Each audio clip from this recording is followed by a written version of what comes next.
Bismillah. Innal hamdalillah nahmaduhu wa nasta'inuhu wa nastaghfiruh wa na'udzu billahi min syururi anfusina wa sayyiati a'malina man yahdihillahu fala mudhillalah wa man yudlil fala hadiyalah. Asyhadu an la ilaha illallah wahdahu la syarikalah wa asyhadu anna Muhammadan abduhu wa rasuluh. Ya ayyuhalladzina amanu taqullaha haqqa tuqatih wa la tamutunna illa wa antum muslimun. Fa inna asdaqal haditsi kitabullah wa khairal hadi Muhammad sallallahu alaihi wasallam wa syarrul umuri muhdatsatuha wa kullu muhdatsatin bid'ah wa kullu bid'atin dhalalah wa kullu dhalalatin finnar. Seharusnya kajian saya itu Kamis minggu kemarin ya. Tapi saya lupa memberi info. Ngadon jalan-jalan ke Garut, Pak.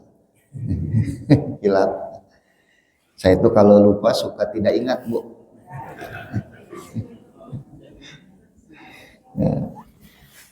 Dan HP-nya atau nomor yang biasa dihubungi tidak dibawa gitu.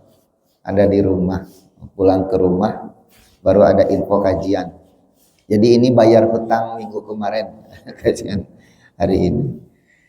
Nah kita ini pertemuan ketiga, berarti kita akan mengkaji beberapa ayat dan hadis ya dari kitab Riyadhus Shalihin bab ketiga, yaitu yang berkaitan dengan as-sidqu gitu. Jadi kalau di dalam judul kitabnya itu atur nuhun ya, nuju mareuh yang telah kita bismillah.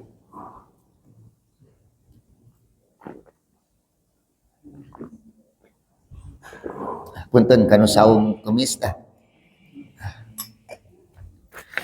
Jadi bab ketiga dari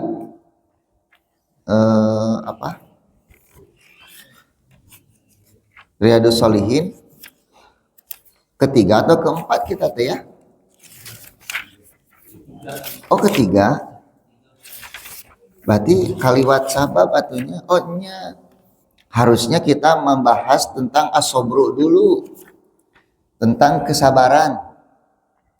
Cuma yang saya fotokopi kemarin malah kejujuran ya. Kenulah ke kesabaran pertemuan berikutnya. Nya, pamang sing sabar weh, sing sabar, ya itu. Lepat bab tuh. Nah, kita loncat dulu berarti ya. Masuk ke bab babus sidqi, bab tentang as-sidqu. Nah, apa yang dimaksud dengan as-sidqu? Sidqu itu dalam bahasa Arab kadang diartikan dengan kebenaran ya. Kadang juga diartikan dengan kejujuran. Nah, di dalam ayat pertama surat At-Taubah ayat 119. Di situ Allah berfirman, a'udzubillahi minasyaitonirrajim, ya ayyuhalladzina amanu, wahai orang-orang yang beriman, ittaqullah, bertakwalah kalian kepada Allah, wa kunu ma'as-shadiqin, dan tetaplah kalian bersama orang-orang yang benar, bersama orang-orang yang jujur. Hal ini menunjukkan bahwa kejujuran, kebenaran itu hanya menjadi ibadah ketika dia muncul atau bersumber dari keimanan. Karena setiap kebaikan hanya akan bernilai ibadah di sisi Allah kalau dia dilandasi tauhid atau iman. Mungkin saja orang yang tidak beriman jujur juga Bapak Ibu ya. Tetapi kejujuran mereka tentu tidak bernilai di sisi Allah. Tidak menjadi ibadah. Ngan asapi raku gitu. Aya jalma tidak beriman jujur, tapi orang yang mengaku beriman tidak jujur. Asapi raku. Tapi faktanya memang terjadi Bapak Ibu. Kadang-kadang kalau kita melihat di negara-negara lain gitu ya, negara yang notabene bukan negara muslim gitu, kok banyak pemimpin-pemimpinnya yang jujur gitu. Tapi di negara yang katanya muslim, bahkan mayoritas muslim, loba pemimpin pejabat negara dewadul. Eta teh kumaha eta teh? Seharusnya kita sebagai seorang yang beriman, kita lebih jujur daripada mereka yang tidak beriman. Kelakuan kita harus lebih benar daripada mereka yang tidak beriman. Jadi kejujuran, kebenaran itu harus menjadi sifat orang-orang yang beriman kepada Allah Subhanahu wa taala. Maka Bapak Ibu sebagai orang mukmin hati-hati. Jangan sampai suka berdusta. Gitu. As-sidqu itu bisa berarti apa? Benar, bisa berarti jujur. Artinya apa? Apa yang diucapkan itu selalu sesuai dengan kenyataannya. Gitu. Ya. Kalau tidak sesuai berarti itu dusta. Nah, itu kejujuran itu. Nah, jujur dalam sidku dalam artian jujur dan benar ini, Bapak Ibu, ini menjadi bagian dari sifat kenabian. Makanya Nabi itu kan memiliki sifat wajib. Apa yang pertama? Sidik, amanah, fatonah, dan apa? Tabligh. Dan itu sifat seluruh Nabi. Misalnya di dalam surat Maryam itu wadkur fil kitabi apa? Ibrahim kan. Innahu kana siddiqan nabiyya. Atau wadkur fil kitabi Idris. Innahu kana siddiqan nabiyya. Nah, Abu Bakar itu punya gelar. Gelarnya apa? As-Siddiq. Kenapa? Karena beliau selalu benar dan selalu jujur. Beliau mendapatkan gelar As-Siddiq karena juga selalu membenarkan apa yang dibawa oleh Nabi Shallallahu Alaihi Wasallam. Pertama kali beliau mendapatkan sifat As-Siddiq ini ketika peristiwa Isra dan Mi'raj, di mana orang-orang banyak yang tidak percaya, bahkan yang sudah Islam pun murtad kembali. Asapiraku cenah dari Mekah ke Masjidil Aqsa, dari Masjidil Haram ke Masjidil Aqsa, di Masjidil Aqsa terus ke mana? Ka Sidratul Muntaha. Ba'da Isya hari subuh terus aya deui di Masjidil Haram. Ieu mah cenah Muhammad teh gelo cenah kitu cek orang Sunda mah. Sampai ada sebagian orang yang murtad kembali. Satu-satunya orang yang ketika itu menyatakan bahwa ia beriman adalah Abu Bakar. Makanya semenjak itu Abu Bakar memperoleh gelar As-Siddiq. Selalu membenarkan apa yang diucapkan oleh Nabi Shallallahu Alaihi Wasallam. Nah, kita memiliki gelar Siddiq seperti itu? Ya bisa. Bisa ya. Syaratnya tadi senantiasa jujur dan senantiasa benar, baik di dalam ucapan maupun perilaku-perilaku kita. Dan apa yang dibawa oleh Nabi selalu kita benarkan. Maka kita pun akan mendapatkan As-Siddiq. Minimal kita dikumpulkan dengan golongan As-Siddiqin itu. Gitu ya. Faulaika ma'an amal ladzina, apa itu? Di dalam surat An-Nisa itu, maka mereka itu akan bersama orang-orang yang diberi nikmat oleh Allah minan nabiyyina wasiddiqina wasyuhada wassalihin. Gitu. Jadi Bapak Ibu ya, kalau cari teman, carilah orang-orang yang jujur dan selalu benar. Wa kunu ma'as-shadiqin. Jangan pernah berteman dengan orang yang suka berbohong. Makanya nanti kalau Bapak Ibu memilih pemimpin lagi, pilihlah pemimpin yang selalu jujur dan benar. Gitu. Ya itu syaratnya, Pak. Karena kan biasanya gitu, Pak, calon-calon itu, Pak. Apa bedanya pilkada dengan pilkabe? Sok, Bu. Bedanya naon? Ari pilkabe mah kalau lupa jadi. Nah, pilkada mah kalau jadi gitu lupa. Dan itu teh sudah apa ya? Menjadi tradisi di negara kita mah. Nunggus jaradi di luhur teh paroho kanu dihandap. Apa yang diucapkan dulu ketika kampanye berbeda dengan yang dilakukan setelah jadinya. Tapi aneh, nah orang teh ibu unggal 5 tahun teh daek we di bobodo teh gitu. Jadi sahanu salah atau sahanu salah itu. Anu ngabobodo atau anu dibobodona? Nya duanana sarala. Nu kahiji salah ngabobodo, nu kadua bet daek we di bobodo teh. Gitu. Cirina naon ibu nu bakal ngabobodo? Cirina kampanye na sok make amplop gitu nama. Nah, lamun kampanye geus make amplop eta teh ciri rek ngabobodo. Iya, itu kan dari awal saja sudah berperilaku tidak apa? Tidak benar. Makanya di kita mah budaya korupsi, budaya sogok menyogok teh itu teh menjadi hal yang sepertinya biasa. Bahkan korupsi itu sudah menjadi bagian dari budaya tak terpisahkan di negeri ini, Pak. Bayangkan, padahal ketika disumpah itu, dia disumpah menggunakan kitab suci Al-Quran. Cuma sayang, kitab sucinya disimpan di belakang punggungnya. Lihat saja pejabat yang disumpah itu, kitab sucinya di sini, Pak. Kata teh ciri rek ditonggongan ke kaharepna. Artinya memang tidak akan dikerjakan. Dan nanti kira-kira dia menerima catatan amalnya itu dengan tangan kanan di akhirat itu atau dengan tangan kiri dari punggungnya. Nya kumat siga keur disumpahna we. Nah, jadi Bapak carilah orang yang jujur.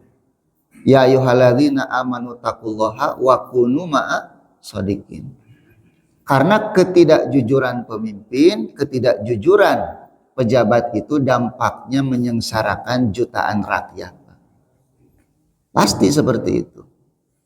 Ada seorang ustadz berkata seperti ini, kita ini kalau ngomongin korupsi katanya, yang selalu kita ingat itu korupsinya pejabat. Padahal kita sebagai rakyat pun suka korupsi. Inya ngan beda korupsina pejabat jeung rakyat. Korupsina rakyat mah ngarugikeun diri sorangan. Tapi korupsi pejabat ngarugikeun 280 juta rakyat.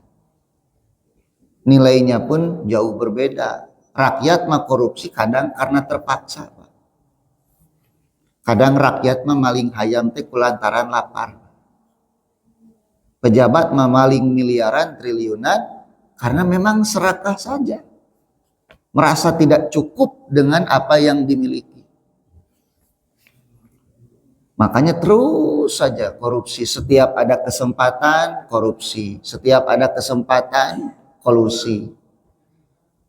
Mau ini mau itu nyogok heula. Pak. Dan jangan dikira kezalimannya itu berhenti sampai di dunia. Sampai di akhirat. Nabi mengatakan gini, Pak. Aku pernah melihat, kata Nabi, ketika malam Lailatul malam Isra itu, aku melihat orang, kata Nabi, yang si mulutnya dari bawah sini ditusuk, Pak. Jadi sobek si mulutnya tuh. Kemudian aku bertanya, siapa orang itu? Kepada Jibril. Kata Jibril, itu adalah orang-orang yang kedustaannya itu sampai ke ufuk timur dan barat. Maka dia akan dihukum, kata Nabi, dengan cara seperti itu sampai hari kiamat nanti. Jadi orang yang suka berdusta itu belum kiamat saja di alam barzahnya sudah disiksa dengan cara disobek mulutnya itu. Nah, dulu mungkin di zaman Nabi orang tidak terpikir bagaimana kedustaan itu bisa sampai timur dan barat. Nah, zaman sekarang kenyataan, maka iya dah, maka handphone ini apa? Orang tinggal sebar berita hoax, itu beritanya hanya dalam beberapa detik bisa nyampe sadunia. Berapa banyak berita hoax yang tersebar di HP ini? Di YouTube, di Facebook, di Instagram, di TikTok. Kemudian kita yang membacanya, yang melihatnya kadang tidak tabayun dulu, tidak klarifikasi, main sebarkan. Ibu kadangnya lamun aya berita-berita yang belum pasti itu jangan langsung disebarkan. Ketika kita ikut menyebarkan berita-berita itu, berapa banyak yang melihat berita dan termakan berita tersebut. Numpuk dosa etat. Nah, hukumannya seperti itu. Ya, minum dulu ah. Di corona seret.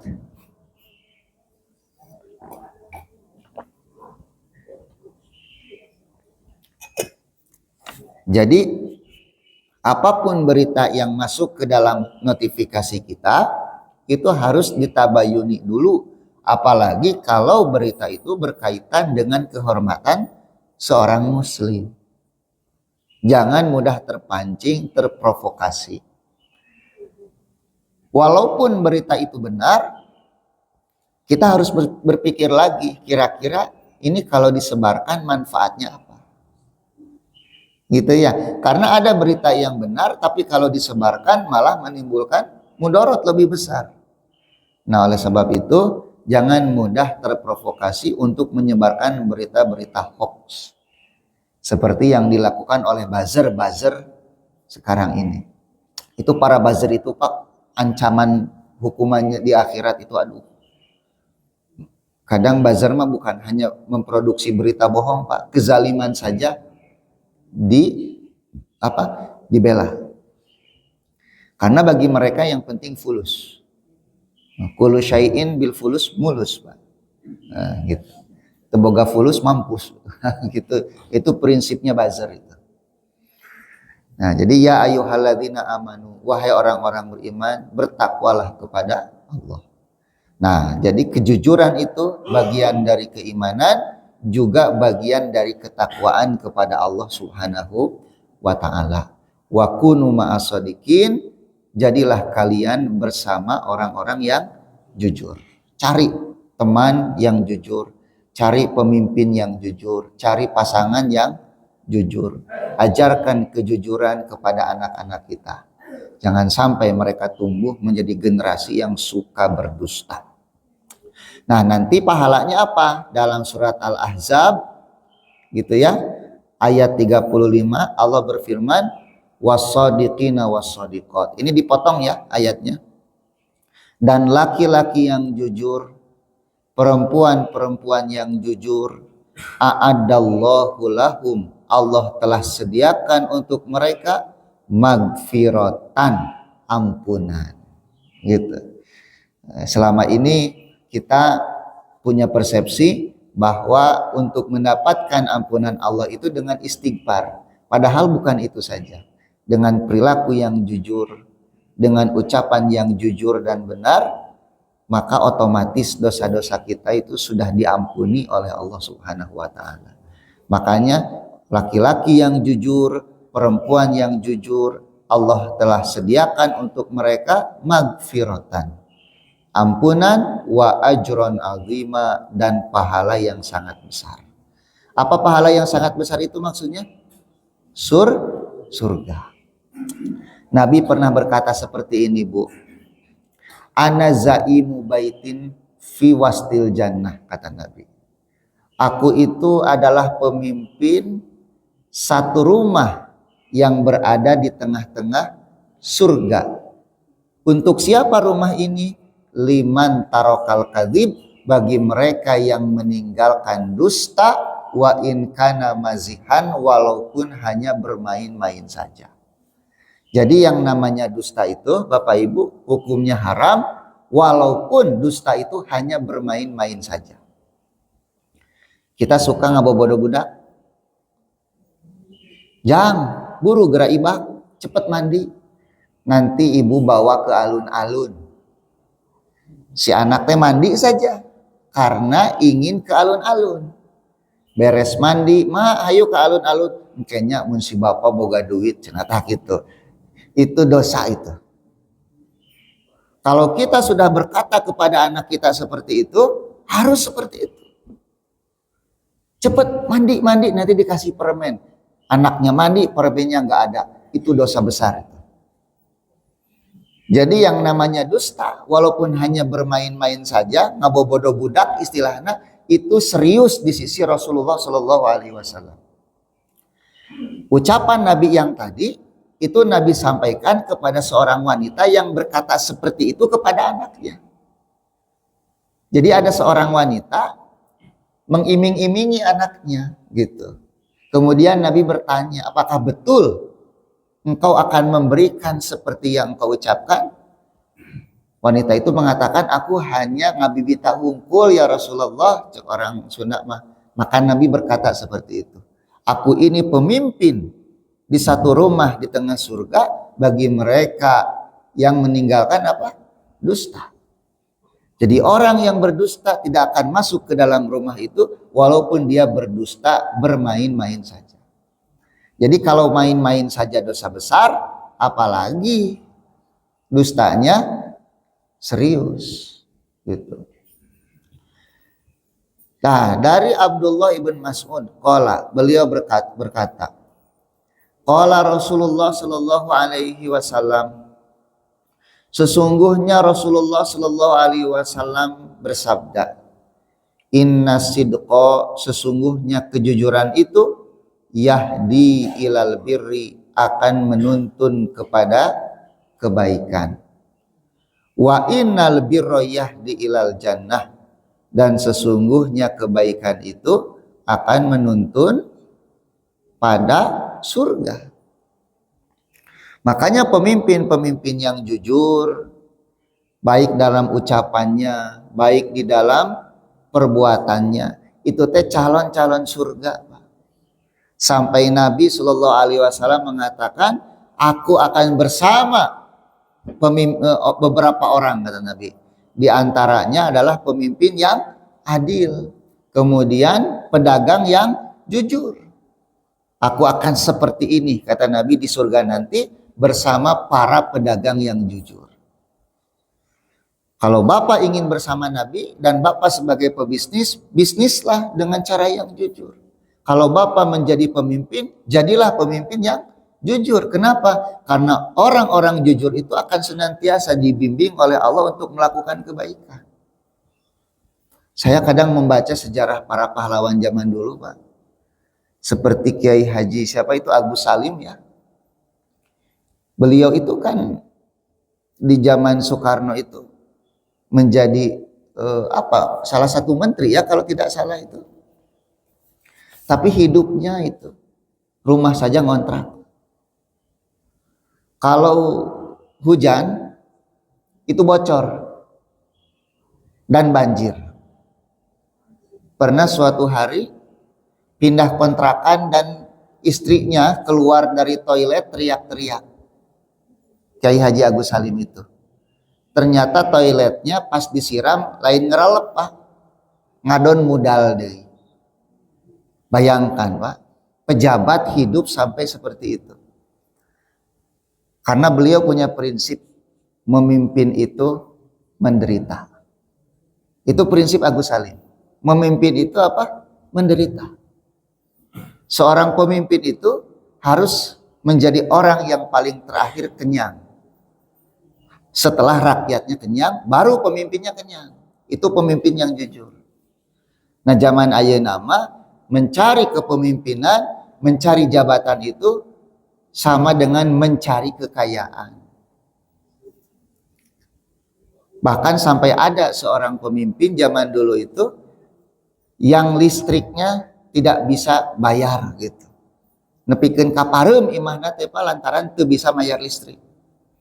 Tah zaman ayeuna mah nu pareum listrik teh rakyat lah.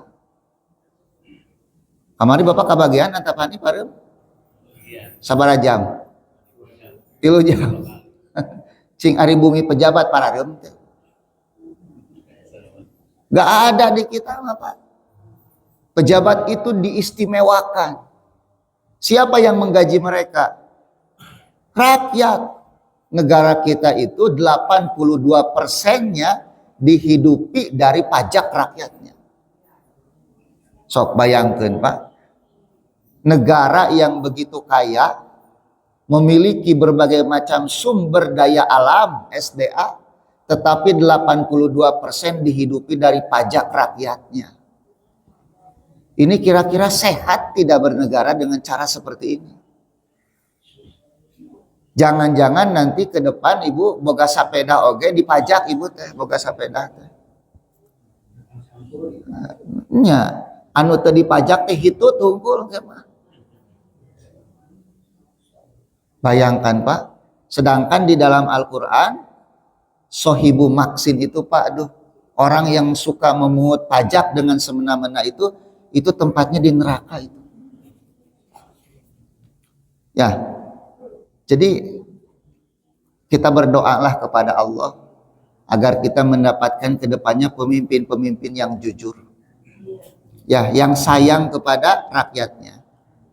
Nah sekarang mah kita mulai saja dari kita sendiri ya, berperilaku jujur dalam kehidupan sehari-hari.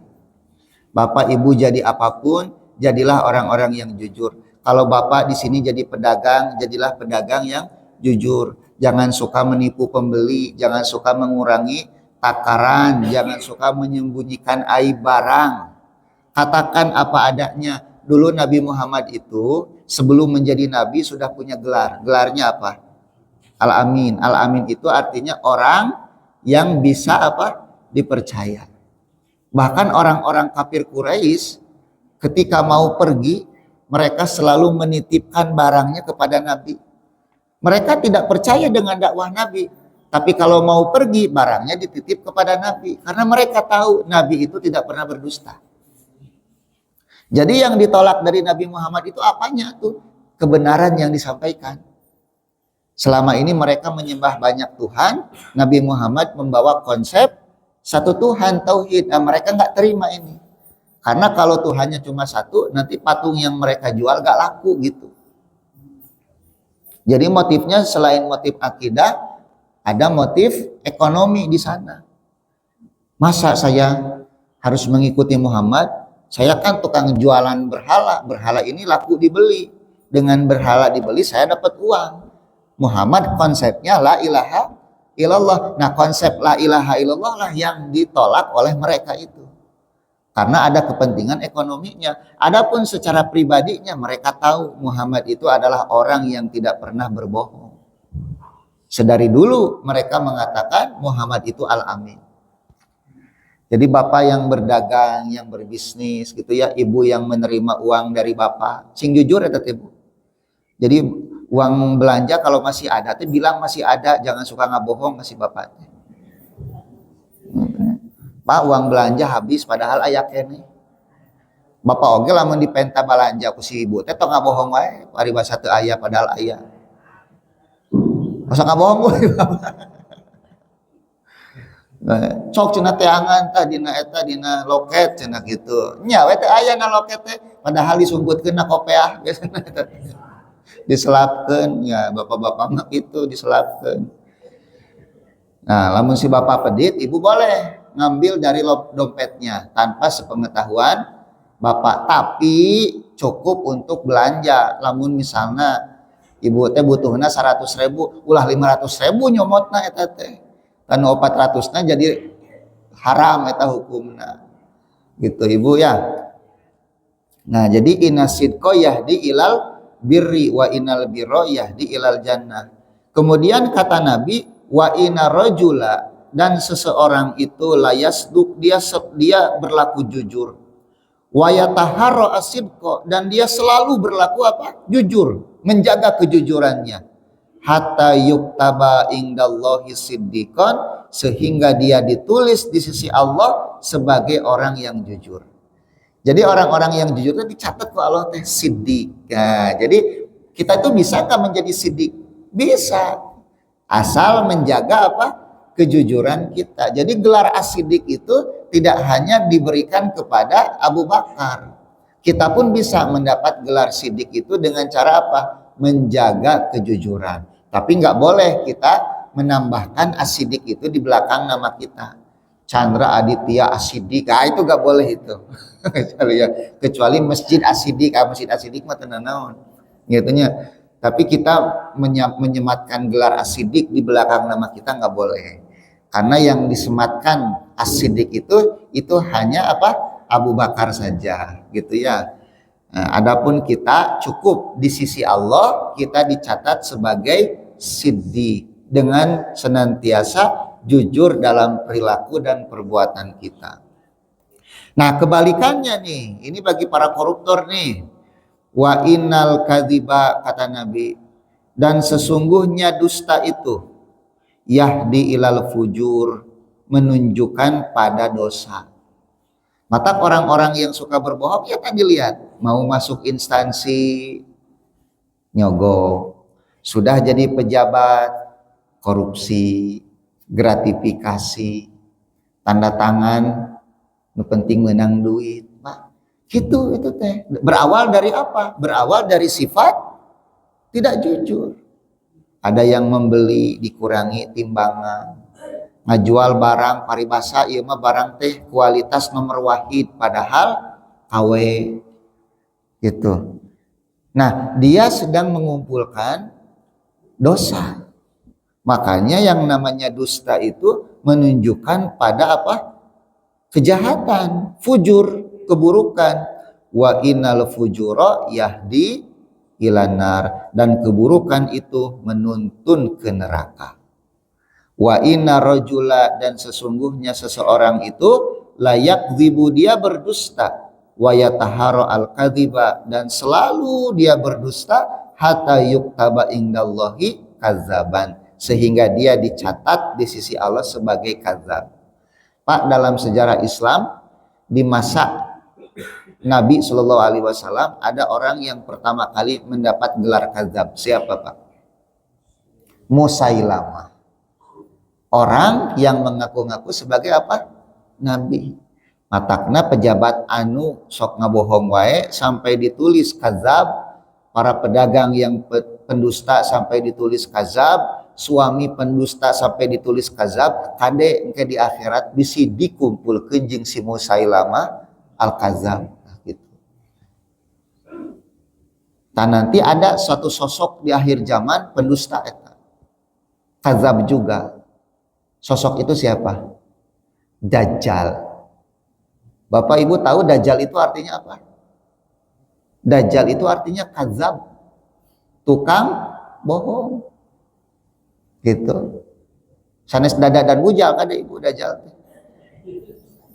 Dajjal itu pendusta artinya itu. Nabi Shallallahu Alaihi Wasallam mengatakan akan ada nanti setelah aku mati 30 Dajjal. Artinya 30 pendusta, setiap dari mereka mengaku sebagai nabi.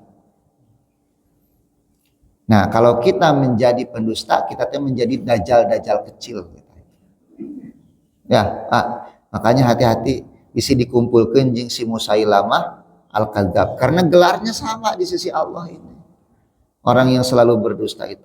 Koruptor telah mentetobat, dikumpulkan aja Musailamah al-Kadzab kayak gitu. Dari Hasan ibn Ali, Hasan putranya Ali ibn Abi Thalib, beliau berkata, hafidtu, aku pernah mendengar, aku hafal min Rasulillah Shallallahu Alaihi Wasallam. Beliau pernah berkata, dak mayuribuka, tinggalkanlah segala sesuatu yang membuatmu apa? Ragu.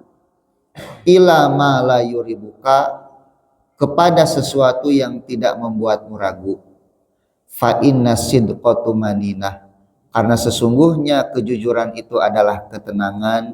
Wa innal kadhiba raibah, dan dusta itu adalah kegelisahan. Ibu pernah ngabohong kasih bapak? Gelisah teh? sieun kapanggih. Betul tidak? Iya, si bapak ge sami. Lamun aya bapak-bapak HP-na tinggalin gelisah, pasti aya sesuatu eta ibu. Pak, ya ada hari ke kantor HP tinggalin, aduh si HP tinggalin gelisah. Mangkaning chattingan can dihapus dah. Eta teh kudu hati-hati, Pak. Aya bapak-bapak anu gelisah lamun tinggalin HP, sieun dibuka ku istrina. Lamun bapak tinggalin HP gelisah, berarti aya chattingan nu can dihapus eta teh. Chattingan jeung saha? Pertanyaan anak kitu ibu. Nya bisi jeung nu sok nungguan jongkok di pasar eta teh. Teu apal urang mah nya. Atawa nu tukang sayur nu sok ngaliwat eta teh. Eta kan eta teh membuat orang gelisah. Kalau dia jujur, tidak ada chattingan yang macam-macam, tinggalin HP ge biasa we. Rek dibuka ku istri ge teu naon gitu kan. Memang istri tidak disarankan suka membuka HP suami, nggak boleh itu. Itu artinya tajasus. Ari tajasus teh mencari-cari aib, itu nggak boleh ya. Bapak rada jongjonya di mejaan ku abdi ya, ayeuna si ibu ya. Ngarah sok ulah mukaan HP suami. Nah, jadi orang yang jujur itu hidupnya tenang. Orang yang berdusta itu selalu gelisah. Karena orang yang berdusta itu sama dengan menyimpan bangkai. Ya, orang yang berdusta itu orang yang sedang menimbun bangkai. Mungkin bangkainya tidak kelihatan, tapi baunya tercium. Maka suami yang suka menyeleweng, biasanya istri itu suka tahu. Betul kah? Iya. Mau ngomong ke sana, mau ngomong ke sini gitu kan, istri itu curiga. Karena orang yang berdusta itu tadi baunya itu suka tercium biasanya. Dan penciuman istri itu tajam, Pak. Duka kunaonnya? Kapanggih we, Pak? Saya itu ada bukan saudara ya. Tetapi selama bertahun-tahun si ibu ini teh menjadi asisten rumah tangga dulu di rumah nenek saya. Nah, beliau meninggalnya itu karena sakit pikiran, bukan gering pikir, lamun cak orang Sunda memikirkan anaknya. Jadi si anaknya ini mau dinikahkan dengan tetangga kampungnya di Sumedang. Cuma dia kerjanya di Bekasi. Ternyata di Bekasi si anaknya ini sudah nikah. Gak ngomong sama ibunya. Dari Bekasi pulang saja ke Sumedang itu. Karena mau dinikahkan sama ibunya itu. Tapi dia gak ngomong kalau dia itu sudah sudah nikah di Bekasi. Bu, itu mah Bu, di hari pernikahan. Bayangkan di hari pernikahan, istrinya di Bekasi datang ke Sumedang. Tahu dari mana coba? Itu insting kuat itu. Dari Bekasi datang ke Sumedang. Si ibunya malu dengan tetangga. Sakit dan meninggal dunia. Gitu. Di Rancakalong. Rancakalong itu di mana di Sumedang ya? Hanes Geger Kalong di Rancakalong. Geger Kalong ge sami kapendak eta ti payeungnya. Kapungkur tapi kapungkur tahu sabaraha eta mah. Gitu. Nah, jadi memang Bapak Ibu ya, orang yang berdusta itu sama dengan orang yang menyimpan bangkai. Makanya orang kalau sudah berdusta sekali, dia akan terus berdusta untuk menutupi dusta yang pertama. Ari ibu kunaon tadi subuh teu ngaos nya cenah abdi teh rieu cenah mastaka. Padahal beureum deui tunuh. Ngan gengsi ibu teh. Cenah abdi teh rieu cenah kitu. Atos nuang obat acan. Tah mimiti ngabohong deui. Atos na nuang obat cenah kitu. Naon obatna Bu? Nya eta biasa panakol cenah kitu tah. Sok, dia satu berdusta dua kali, akan berdusta ketiga kalinya terus seperti itu. Makanya seorang yang berdusta sekali itu akan terus berdusta berkali-kali, ngepikeun ka 10 tahun ngabohongna oge atuh Ibu. Bayangkeun nya, 10 tahun geus lengser ngabohong keneh wae ngepikeun ka ayeuna. Nah, itulah ciri orang yang berdusta. Makanya Dusta itu menjadi salah satu penyakitnya orang munafik. Munafik itu tiga penyakitnya itu. Kalau dia berbicara dusta, kalau diberi amanat khianat, kalau berjanji tidak pernah ditepati. Saha nu kitu teh Bu? Urang nu kitu so kadang-kadangnya berjanji tidak ditepati, diberi amanat khianat gitu. Unggal ngomong ngabohong, ongkorek datang ke pengadilan membawa bukti. Teu datang-datang nepi ka ayeuna. Nah, dari Sahal ibn Hanif, qala Rasulullah sallallahu alaihi wasallam, man sa'alallaha syahadah. Nih lihat Bu, kekuatan kejujuran Pak. Siapa saja yang meminta kesyahidan kepada Allah, sodikon, dengan jujur, syahidnya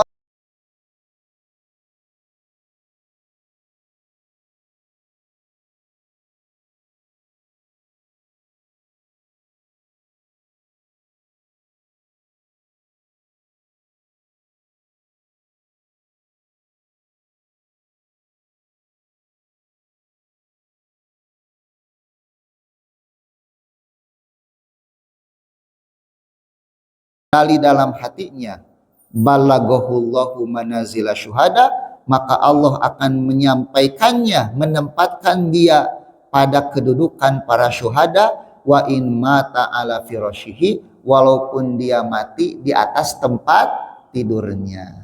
Gitu Bapak Ibu. Jadi kita tuh harus punya kejujuran niat ingin mati apa? Syahid.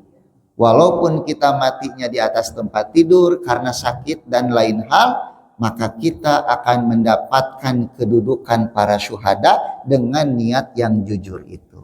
Ya. Nah, yang terakhir dari siapa? Dari Hakim Ibn Hizam, qala Rasulullah sallallahu alaihi wasallam, al-bai'ani bil khiyar. Dua orang yang melakukan transaksi jual beli itu memiliki hak khiyar. Apa hak khiyar itu Ibu? Bapak tahu nggak khiyar itu apa? Khiyar majelis. Jadi kalau Bapak Ibu sedang melakukan transaksi, Ibu teh misalnya membeli gelas, dibeli, uangnya dikasihkan kan gitu. Nah selama Bapak Ibu belum meninggalkan majelis transaksi itu boleh membatalkan transaksi. Nggak jadi belinya, uangnya saya minta lagi. Itu namanya khiyar majelis. Tapi kalau Ibu sudah pulang ke rumah, itu nggak boleh balik lagi ke toko untuk mengembalikan gelas. Nggak jadi belinya. Nah, kenapa? Karena sudah meninggalkan apa? Majelis transaksi. Kecuali ada perjanjian, kalau ada aib pada barang, saya kembalikan. Itu namanya khiyar aib yang seperti itu. Ya, pas dibuka di rumah ternyata cacat barangnya. Balik lagi ke toko, Bu ini ada cacat, saya nggak jadi beli. Nah itu namanya khiyar aib. Nah kalau di dalam majelis namanya khiyar apa? Majelis. Itu boleh melakukan transaksi atau membatalkannya. Fa'in sodako, malam yatafarroko, selama mereka belum apa? Berpisah. Fa'in sodako, kalau keduanya jujur Pak.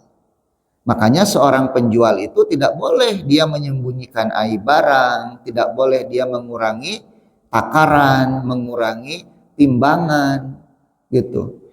Fa'in sodako, kalau pembeli dan penjual itu jujur, burikalahuma fi bai'ihima, maka transaksi jual belinya akan diberkahi oleh Allah Subhanahu wa ta'ala. Wa in kadzaba, tapi kalau keduanya berdusta, wa katama, dan menyembunyikan aib barangnya, muhiqqa barakatu bai'ihima, maka Allah akan menghapus keberkahan transaksi keduanya. Jadi kejujuran itu mendatangkan berkah, adapun dusta, kebohongan menghilangkan apa? Keberkahan. Maka isilah hidup kita dengan penuh jujur supaya hidup kita tambah berkah, Pak. Ya, amin ya robbal alamin. Wallahu a'lam bishawab. Mangga Pak, silakan. Ya.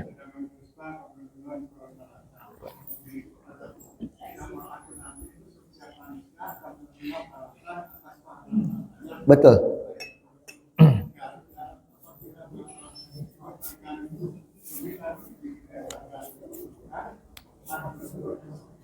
Iya. Iya. Nah, untuk kedua-duanya imbang ada syafaat, Pak. Jadi nanti di akhirat itu ada syafaat. Salah satu syafaat itu diberikan kepada mereka yang antara kebaikan dan keburukannya seimbang. Gitu. Nah, nanti ketika mereka memberi syafaat, kebaikannya akan bertambah. Keburukannya dihapus oleh Allah Subhanahu wa taala. Maka dia pun akan masuk ke dalam surga. Gitu. Selama apa? Itu kan syafaat itu diberikan oleh Rasulullah itu pada beberapa kesempatan. Di antaranya ketika di padang mahsyar. Kan manusia dikumpulkan, ada yang disebut dengan syafaatul uzma. Syafaatul uzma itu syafaat yang paling besar yang hanya dimiliki oleh Rasulullah Shallallahu Alaihi Wasallam. Fungsinya apa? Tujuannya adalah supaya Allah menyegerakan hisab. Karena di dalam hadis manusia menunggu hisab itu kan sampai 50.000 tahun, Pak. Lama sekali. Mereka datang kepada Adam, datang kepada Nuh, kan itu ya ada hadisnya. Nah, kemudian yang terakhir datang kepada Nabi kita Muhammad. Nabi Muhammad kemudian sujud meminta izin dari Allah memberikan syafaat. Nah, kemudian setelah itu barulah dihisab. Nah, dihisab, dihitung, ditimbang. Nah, nanti di antara timbang-timbang itu kelihatan kan? Nah, nanti ada syafaat lagi. Jadi syafaat itu sampai nanti syafaat untuk masuk ke dalam surga. Itu syafaat itu terus mengiringi. Nah, nanti syafaat itu dibagi dua. Ada syafaat yang khusus untuk Nabi kita Muhammad saja, ada syafaat yang bisa diberikan oleh seluruh Nabi dan juga diberikan oleh orang-orang yang beriman. Gitu.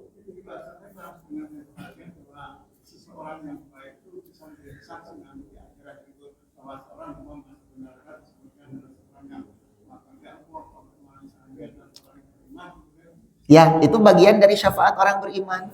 Jadi orang yang beriman itu bisa menarik apa? Saudaranya. Nah, itu bagian dari syafaat orang yang beriman. Jadi syafaat Nabi Muhammad khusus, ada syafaat Nabi secara keseluruhan, ada syafaatnya para malaikat, termasuk syafaatnya para syuhada, orang-orang yang mati syahid, dan syafaat orang beriman secara apa? Keseluruhan. Jadi syafaat itu beraneka ragam. Gitu. Cuma memang seluruh syafaat itu adalah milik Allah. Man dzalladzi yashfa'u indallahi illa biidzni. Artinya tidak ada yang bisa memberi syafaat kecuali dengan izin Allah Subhanahu wa taala. Betul, betul, karena itulah salah satu manfaat memilih teman baik itu Pak. Ketika kita mau celaka itu nanti dia yang akan menyelamatkan kita. Meminta kepada Allah supaya kita diselamatkan. Ya. Saya salah satu pelaku jual beli. Ya, usaha. Salah saya itu gas 3 kilo. Sedangkan gas 3 kilo itu ada yang kurang dari 3 kilo itu tanggung jawab saya atau tanggung jawab dari mana kurangnya itu? Karena dari mereka juga udah agak ringan gitu. Kadang-kadang udah keluar. Jadi dari perjalanan itu udah keluar. Pertama, kalau itu menyusut dengan sendirinya, berarti kan itu bukan kelalaian manusia ya. Tapi artinya dari sana sudah jujur, tapi di perjalanan menyusut. Misalnya, berarti kan bocor misalnya. Nah, ketika dijual kepada masyarakat itu sebetulnya memang kalau menurut hadis ya masyarakat harus tahu bahwa ini mengalami apa? Penyusutan di jalan, bukan karena kesengajaan. Gitu. Nanti ketika mereka misalnya mau membeli, silahkan membeli, artinya kan mereka sudah menggugurkan hak mereka, memaafkan. Maka dalam kondisi seperti itu nggak jadi masalah. Misalnya si konsumen itu mengatakan oh nggak apa-apalah, paling keluarna oge sabaraha kan gitunya.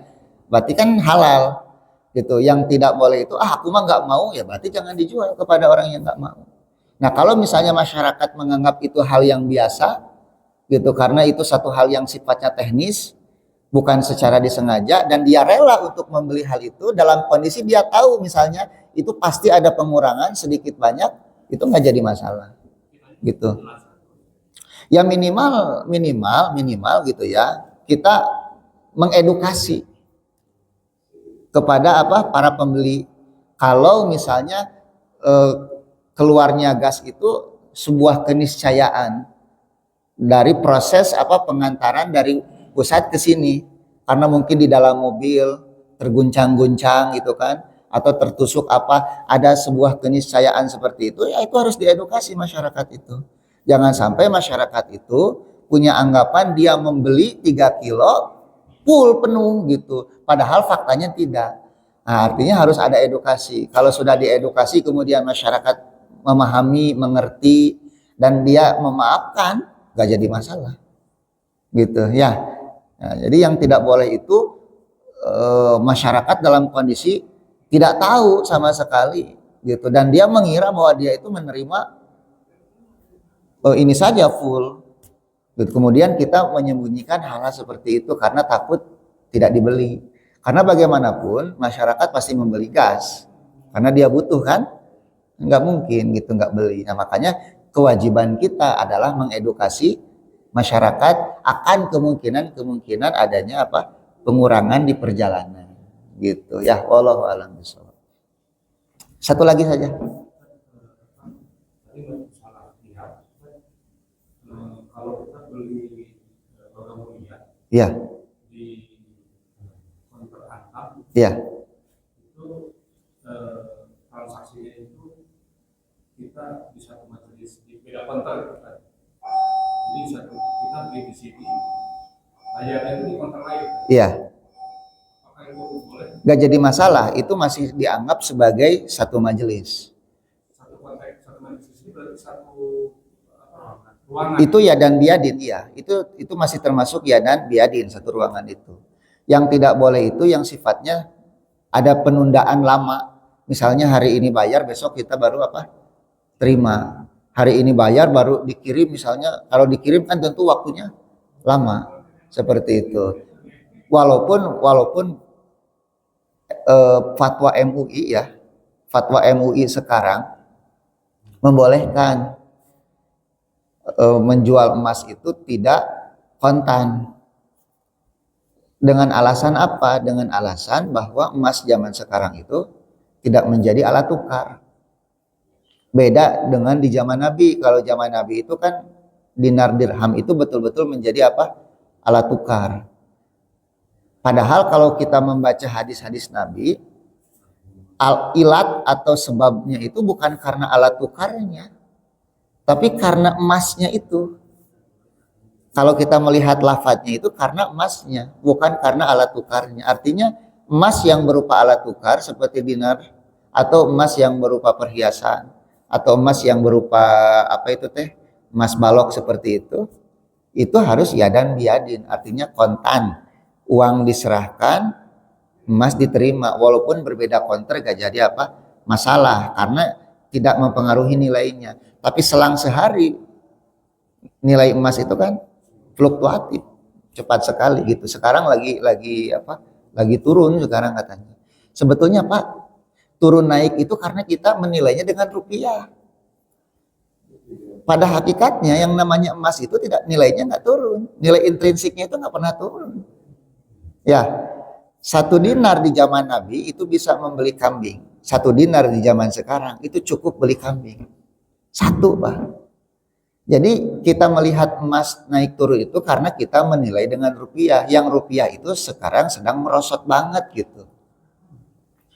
Atau rupiah menguat, emas seperti naik turun, padahal enggak.